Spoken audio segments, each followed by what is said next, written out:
Hello viewers, Sohel take থেকে বলছি। আশা করি সবাই ভালো আছেন।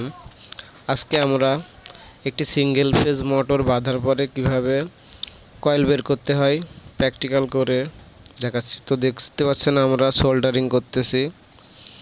আমাদের যে স্টার্টিং এবং রানিং কয়েল আছে দুইটা, স্টার্টিংয়ের দুই মাথা এবং রানিংয়ের দুই মাথা বের হয়েছে। তো আমরা সাইডটিতে সোল্ডারিং করে নিয়েছি এবং সোল্ডারিং করার পরে টিউব পরাইতেছি। তো দেখতে পাচ্ছেন। আর ভিডিওটি ভালো লাগলে সবাই একটি লাইক দিবেন এবং চ্যানেলটি অবশ্যই সবাই সাবস্ক্রাইব করবেন।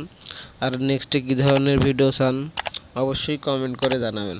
তো দেখতে পাচ্ছেন আমাদের সিঙ্গেল ফেজ ইন্ডাকশন মোটরটি বাঁধার পরে আমাদের যে সাইডটি বের হয়েছে রানিংয়ের দুইটা এবং স্টার্টিংয়ের যে দুইটা সাইডটা মাথা বের হয়েছে, আমাদের সোল্ডারিং করার পরে আমরা টিউব পরাচ্ছি। টিউবটা পরাচ্ছি এই কারণে যাতে বডি বা শর্ট না হয়, কয়েল টু কয়েল বা কয়েল টু বডি যাতে শর্ট না হয়।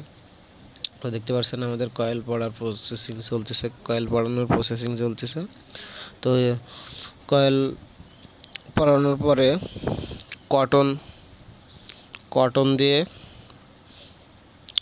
এটি প্যাঁচানো হবে চারিদিকে। দেখতে পাচ্ছেন আমাদের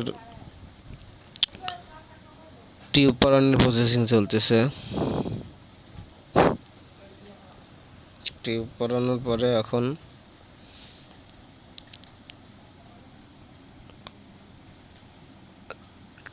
তো আমাদের প্রায় টিউব পরানো শেষ, দেখতে পাচ্ছেন। এখন কেবলগুলো একসাথে করে ড্রেসিং করা হচ্ছে। দেখতে পাচ্ছেন ড্রেসিং করার প্রসেসিং চলতেছে। এখন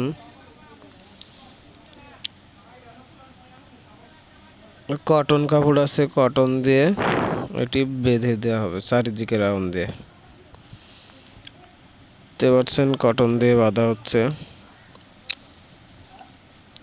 সিঙ্গেল ফেজ মোটর সাধারণত ক্যাপাসিটার দিয়ে চালাতে হয়।